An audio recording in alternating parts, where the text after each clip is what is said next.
వదినమ్మ గారు ఉన్నారా మీరు ఇక్కడ? ఇటు రండి, ఇటు అటు కాదు, ఇటు రండి.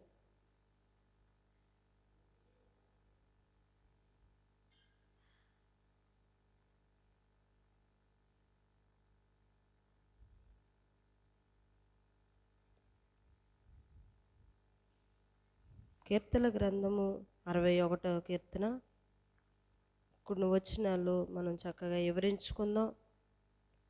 మీరు తెచ్చిన బైబిలు చక్కగా తెరిచినట్లయితే ఎన్నో అధ్యాయం మనం చదువుకుంటున్నాం, ఎన్నో వచనం మనం చదువుకుంటున్నాం.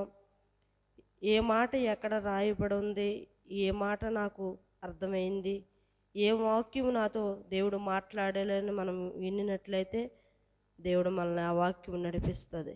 హల్లెలూయా. మొదటి వచ్చిన కొన్ని వచనాలు మనం చదువుకుందాం. దేవా, నా మొర్ర ఆలకింపుము, నా ప్రార్థనకు సెవియొగ్గుము. నా ప్రాణము తల్లడిల్లగా భూదిగంతముల నుండి నీకు మొరపెట్టుచున్నాను. హల్లెలూయా. చూడండి, ఇక్కడ దావీదు ఏమంటున్నాడంటే యేసయ్యకి ఏం చేస్తున్నాడు? మొరపెడుతున్నాడు. నా మొర ఏం చేస్తున్నాడు? మీరు ఎవరు కాల్ చేయకుండా, దేవా నేనేం చేస్తున్నాను? దావీదు ప్రార్థన చేస్తున్నాడు. ఎవరు ప్రార్థన చేస్తున్నారు? ఎవరికి అవసరం అంటే దేవుడితో మాట్లాడడం దావీదు ఏం చేస్తున్నాడంటే అలవాటు చేసుకుంటున్నాడు, ప్రార్థన చేసుకుంటున్నాడు. ఆయన ఏం చేస్తున్నాడంటే దేవుడితో మాట్లాడడం అన్నది ఆయన ప్రతి అధ్యాయంలో కూడా కీర్తన గ్రంథంలో మనం చూసుకున్నట్లయితే దేవా నీకు నేను మొరపెడుతున్నాను. ఎందుకు మనం మొరపెట్టాలి? ఎందుకు మనం ప్రార్థన చేసుకోవాలి అంటే మన రక్షణకర్తని యెహోవాకి మనం ఏం చేయాలంటే ప్రార్థన చేసుకోవాలి. మనకున్న అవసరతను బట్టి, మనకున్న పరిస్థితిని బట్టి మనం ఏం చేయాలంటే ప్రార్థన చేసుకోవాలి. హల్లెలూయా. మళ్ళీ వచ్చిన చదవండి. దేవా నా మొర్ర ఆలకింపుము, నా ప్రార్థనకు సెవియొగ్గుము. చూడండి, దేవా నా మొర ఆలకించుము, నా ప్రార్థనకి ఏం చేయము? సెవియొగ్గుము. చూడండి, ఆయన దావీదు ప్రార్థనకి ఏం చేస్తున్నాడంటే ఆలకించమంటున్నాడు. దేవా నా ప్రార్థన మీరు ఆలకించండి, నా మొర మీరేం చేయండి? ఆలకించండి. ఒకవేళ దావీదు కూడా కొన్ని సమయాల్లో ప్రార్థన చేసినప్పుడు ఆయన ఆలకించలేదేమో, అందుకని అంటున్నాడు దేవా నా మొర ఆలకించుము, నా ప్రార్థనకి సెవియొగ్గుము. హల్లెలూయా. చూడండి, మనం కూడా కొన్ని సమయాల్లో ప్రార్థన చేస్తాం. మనం అంటాము నా ప్రార్థనకి జవాబు రాలేదు, నా ప్రార్థనకి ఆయన నా ప్రార్థన ఆలకించలేదు, నాకు ఆయన జవాబు ఇవ్వలేదు అంటాం. కానీ దేవుడు దావీదు కూడా ఏం చేస్తున్నాడంటే దేవా నా మొర ఆలకించుము, నా ప్రార్థనకి సెవియొగ్గుము. హల్లెలూయా. హల్లెలూయా. దావీదు కూడా చాలా విశ్వాసంతో, చాలా నమ్మకంతో, చాలా మరి దేవుడి మీద ఆధారపడి ఏం చేస్తున్నాడంటే ప్రార్థన చేయడం మొదలు పెడుతున్నాడు. దావీదు కూడా చాలాసార్లు ఏం చేస్తున్నాడంటే ఇక్కడ మొర పెట్టడం అన్నది ఆయన ప్రార్థన ఆలకించడం అన్నది, శత్రువులు ఆయన తరవడం అన్నది దావీదు కూడా, రాజు కూడా ఎదురయ్యాయి. అలాంటి పరిస్థితుల్లో ఉన్నప్పుడు కూడా దావీదు ఏం చేస్తున్నాడంటే దేవా నా మొర ఆలకించుము, నా ప్రార్థనకి సెవియొగ్గుము. హల్లెలూయా. నా ప్రార్థన ఏం చేయమంటున్నాడంటే ఆలకించమంటున్నాడు. ఆయన మొర ఆలకించమంటున్నాడు. ఆలకించిన తర్వాత చూడండి, మనం ఒక అంశం కోసం ప్రార్థన చేస్తాం, ఒక అంశం మనకు ఒకటి కావాలని మనం ప్రార్థన చేస్తాం. ఆ ప్రార్థనకి ఏం చేస్తున్నాడంటే ఆ ధూపము ఆయన ఆలకించిన తర్వాత అయ్యా నీ సెవియొగ్గయ్యా, నా ప్రార్థన మీరు ఆలకించండి అయ్యా, మీరు నా సెవియొగ్గి నేను చేసిన ప్రార్థనకి, నేను చేసిన విజ్ఞాపనకి మీరేం చేయండి? సెవియొగ్గండి అయ్యా, నా విన్నపము మీరు ఆలకించండి, నా మొర మీరు ఆలకించండి, ఆలకించి నాకు మీరేం చేయండి అంటే నా ప్రార్థన మీరు సెవియొగ్గండి. హల్లెలూయా. హల్లెలూయా. చూడండి, దావీదు ఎన్ని రకాలమైన ప్రార్థన చూడండి. పొరుపు తేరినట్టుగా ప్రార్థన చేశాడు. ఏంటి మళ్ళా ఆయన శత్రువులు ఆయన మామ ఆయన తరుముతున్నప్పుడు కూడా ఏం చేశాడంటే, నన్ను విడిపించు ప్రభువా, నన్ను రక్షించు ప్రభువా అని దావీదు ఏం చేశాడంటే ప్రార్థన చేసినట్టుగానే ఇక్కడ మనం చూస్తాం. దేవా నా మొర ఆలకించుము. మన మొర ఎవరు ఆలకిస్తారు? మన ప్రార్థన ఎవరు ఆలకిస్తారు? మనం అడిగింది ఎవరు ఇస్తారు అంటే, నిన్ను నన్ను రక్షించిన యేసుక్రీస్తు మాత్రమే.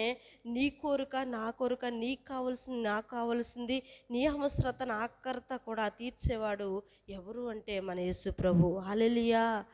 నీ తోడు నా తోడు, నీకు తోడుగా నాకు తోడుగా, నీకు అండగా నాకు అండగా ఉన్నవారు ఎవరు?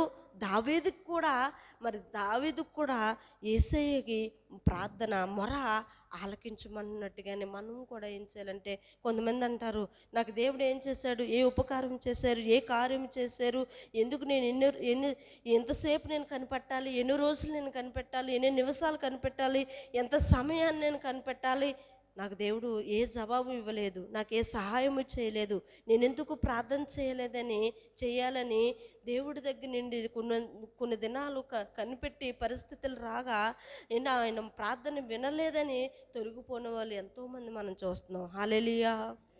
తొలగిపోయిన వాళ్ళు ఎంతోమంది చూస్తున్నాం. ఎంతోమంది మళ్ళీ అన్యులు సహవాసంలో కలిసిపోయిన వాళ్ళు ఏంటి, వాళ్ళు వచ్చిన వెంటనే మరి దేవుని అడిగిన వెంటనే దేవుడు కార్యం చేయాలి. ఒకవేళ కార్యం చేయలేని ఎడల అన్నిలో కలిసిపోతున్నారు. ఒకవేళ జవాబిస్తే దేవుడు గొప్పోడు అంటున్నారు.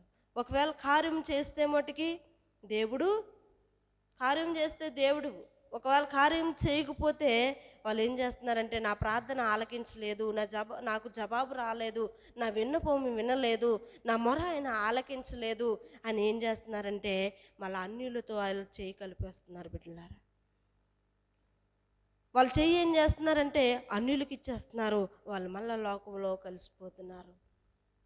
ఒక అన్యురాలు, భయంకరమైన ఒక అన్యురాలు, ఒక ఆవిడ ఏమైందంటే, ఒక పాప బాబు ఆవిడకి. అయితే ఆవిడ మరి అన్యురాలుగానే ఉన్నప్పుడు ఏం చేశారంటే, పిల్లలు ఆడుకుంటారు కదండి, పిల్లలు ఆడుకున్న తర్వాత ఏమైందంటే మేడపై నుంచి ఆ పాపని దూసేస్తే ఆ పాప ఏమైందంటే బ్రెయిన్కి దెబ్బ తగిలి ఆ పాప కిందన పడిపోయింది. ఆ పాప ఎప్పుడైతే కిందన పడిపోయిందో బ్రెయిన్కి దెబ్బ తగిలింది, తగలగానే కొమ్మలోకి వెళ్ళిపోయింది, స్పృహ లేదు. స్పృహ లేకపోతే ఆవిడకి చెప్పారంట, ఏమనంటే, ఆపదలో ఉన్నవారిని దేవుడు రక్షిస్తాడు, ఆపదలో ఉన్నవారిని దేవుడు కాపాడతాడు, ప్రాణాన్ని కూడా పోతుందన్న స్థితిలో ఉన్నవారు కూడా దేవుడు వారికి ప్రాణం పోస్తాడు. అవి యేసు ప్రభు అంట. ఒక చిన్న ప్రార్థన చేసుకోండి మీరు, మళ్ళీ మీ పాప మీకు దక్కుతుంది. ఒకవేళ దేవుడు ఆయనకు మనం ప్రార్థన ఆయనని అడగగా దేవుడు సహాయం చేస్తాడు తప్ప, మీకు జవాబు వస్తుంది తప్ప, మీ పాపకి ఏ హాని కలగదు, క్షేమంగా ఉంటుంది. నా మాట వినండి అని ఎవరో ఒకరు ఆవిడకి చెప్పారంట. ఎప్పుడైతే చెప్పారో ఆవిడేం చేశారంటే హాస్పిటల్ తీసుకెళ్ళిపోయారు, గబగబలాడ తీసుకెళ్ళిపోయారు, జాయిన్ చేసేసారు. మరి అందరూ మరి చెప్పలేమన్న పరిస్థితిలో, డాక్టర్లు కూడా చెప్పలేమన్న పరిస్థితిలో బ్రెయిన్ ఏమైందంటే ఇలాగా మేడమిన్స్ పడగానే ఇలా బ్రెయిన్ 2 పాయలుగా అయిపోయింది. ఆ పాప 13 సంవత్సరాల పాపకి ఎప్పుడైతే బ్రెయిన్ ఇలాగా ఇడిపోయిందో చెప్పలేము ఇంకా అని చివరి గడిలో ఉన్న ఆవిడకి యేసుప్రభు కోసం చెప్పగా ఆవిడేం చేసిందంటే ఒక నమ్మకం పెట్టుకుంది. హల్లెలూయా. ఇక్కడున్న మనకు కూడా, దేవా నేను నీవే ఏం చేయంటున్నాడు, దేవా నా మొర ఆలకించుము, నా ప్రార్థనకి శుభయోగ్యము, దేవా నా మొర ఆలకించుము. ఆవిడ ఏం చేస్తుందంటే రోధిస్తుంది, అయ్యా నువ్వెవరివో నాకు తెలీదు, నువ్వు ఎలా ఉంటావో నాకు తెలీదు, ఎప్పుడు నేను చూడలేదు, ఎప్పుడు నేను నీ దగ్గరికి రాలేదు, నువ్వు దేవుడు అంట, నువ్వు యేసయ్యవంట, యేసయ్యా మా పాపను బ్రతికిస్తావా, మా పాప ఇదిగో ఇలాంటి స్థితిలో ఉంది, చెప్పలేని పరిస్థితిలో ఉంది, నాకున్న ఒక పాపని ఆవిడ వేడడం మొదలుపెట్టిందంట, అడగడం మొదలుపెట్టిందంట. ఆ వెనక దేవుడు ఏం చేశారంటే ఆ బ్రెయిన్కి 13 కుట్లు, ఆవిడకి వయసు 13 వాళ్ళ వయసులోనే ఆవిడకి ఏమైందంటే ఆ గాయం తగలగానే 13 కుట్లు కుట్టారంట. కుట్టినా సరే ఈవిడేమవుతుందంటే ఒక తింగరగా ఉంటుంది తప్ప ఒక మెంటల్గా ఉంటుంది.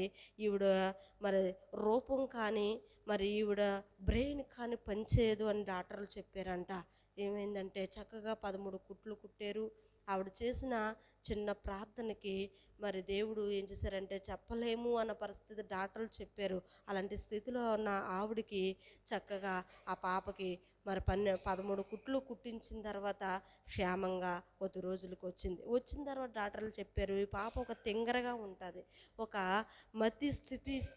మతి స్థితి లేని పాపగా ఉంటుంది అని డాక్టర్లు చెప్పారు. హల్లెలూయా. చెప్పిన ఆ కుమార్తె చక్కగా అందంగా బుజ్జిగా మరి బుజ్జుగా చక్కగా ఇప్పుడు 10th క్లాస్ చదువుతుంది. హల్లెలూయా.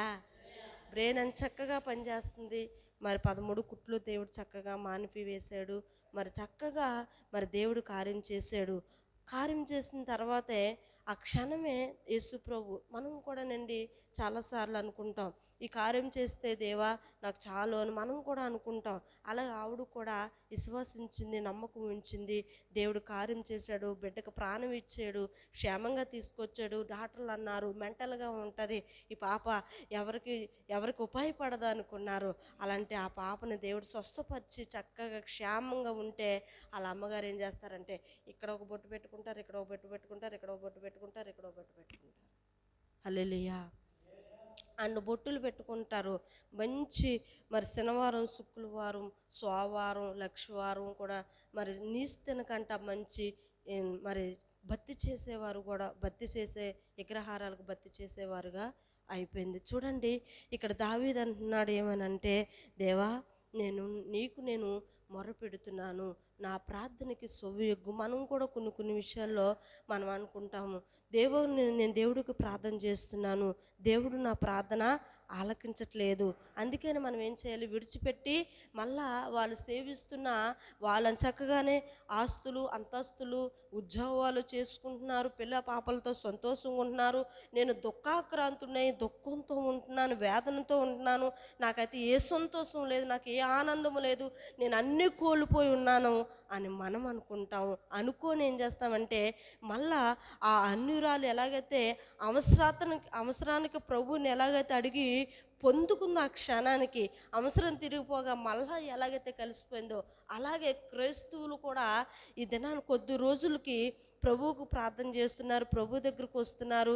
నాకు ఆ అవసరతలు తీరాలి, ఈ అవసరతలు తీరాలని.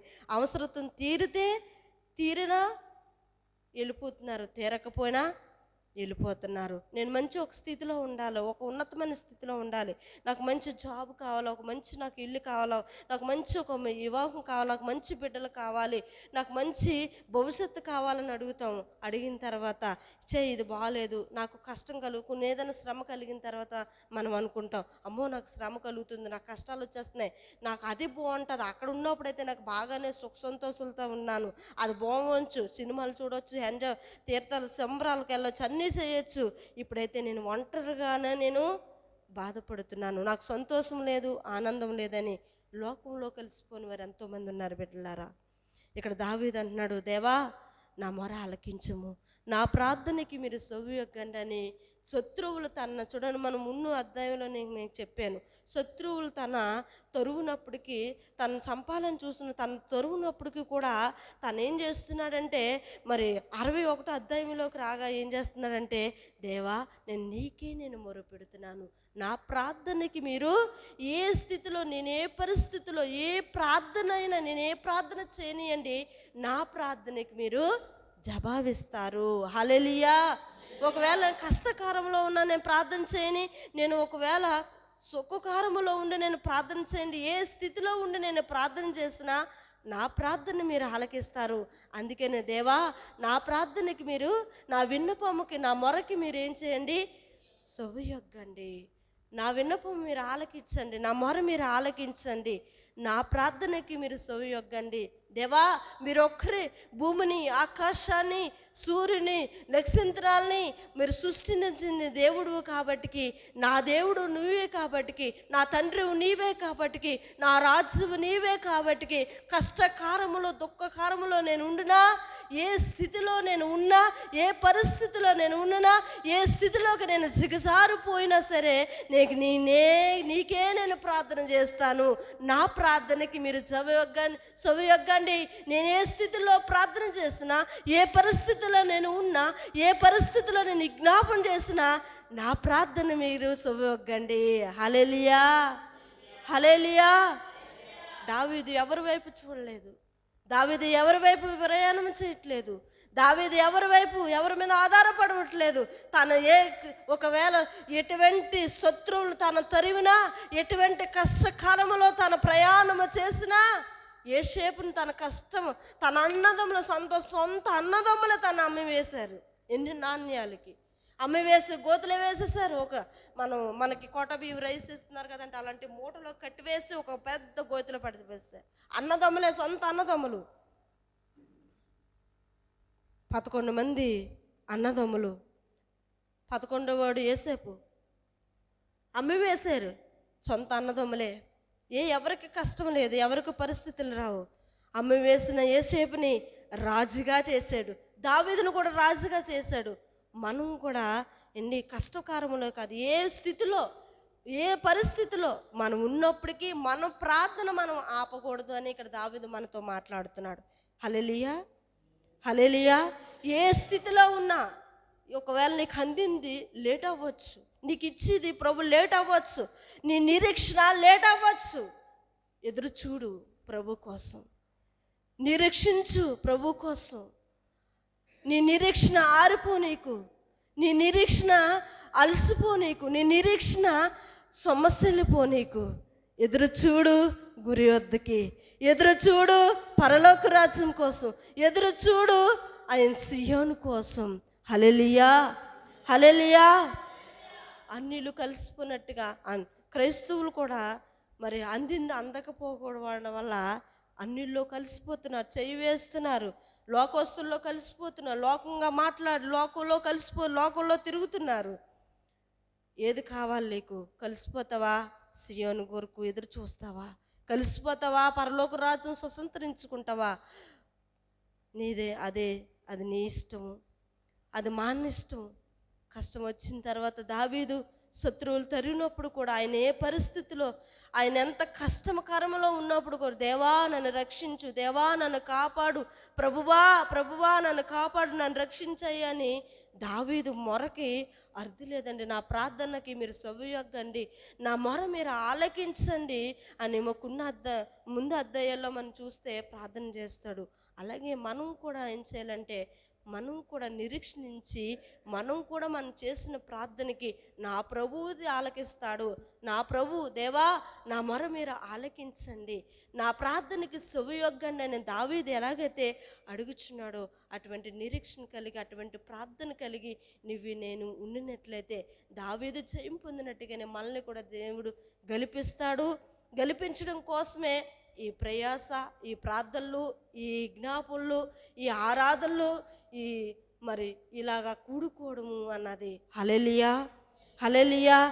సహవాసం కలిగి పునరుద్ధానం దినాన్న అందరం కలిసి 6 దినాలు కష్టపడి 7వ దినాన్ని కూడడం ఎందుకంటే, దేవుడు వాక్యం మనకు అందించడం ఎందుకు అంటే, నీవు నేను మనందరం కూడా దేవుడు వాక్యం మనతో మాట్లాడి మనం ఇంకా విశ్వాసం నంది ఇంకా పురుగొల్పోని మన విశ్వాసాన్ని ఇంకా రెట్టింపు చేసుకోవాలి తప్ప, నీవు అన్నిలు ఆరిపోయినట్లుగా, అన్నిలు విశ్వాసం లేనట్టుగా నేను ఉండకూడదని దేవుడు వాక్యం సెలవిస్తుంది. హల్లెలూయా, హల్లెలూయా.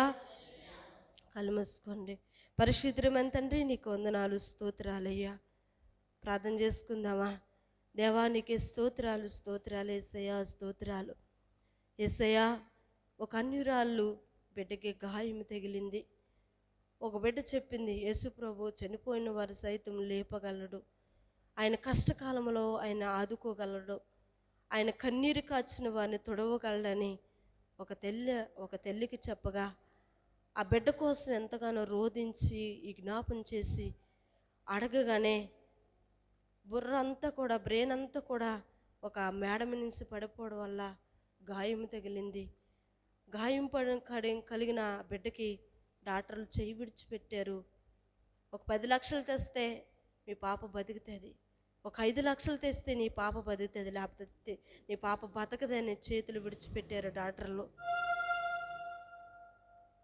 భర్తకి హార్ట్ అటాక్, ఆవిడ కష్టపడి బ్రతకడం కష్టం.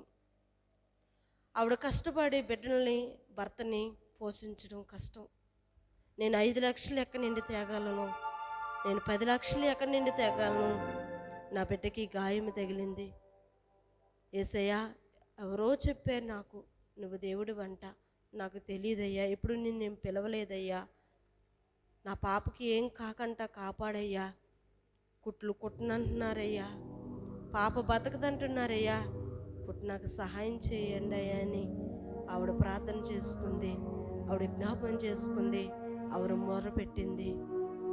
ఒకవేళ ఈ పాపకి ఆపరేషన్ జరిగినా, ఈ పాపకు కుట్లు కుట్టినా, మళ్ళీ ఈ పాప ఒక మనిషి మాట్లాడినట్టుగా కానీ, ఒక మనిషి జీవించినట్లుగా కానీ ఈ పాప ఉండదు. ఈ పాప బ్రతికినంతకాలం ఒక మెంటల్గానే బ్రతకాలని డాక్టర్లు చెప్పారు. కానీ మా ప్రార్థన ఆలకించ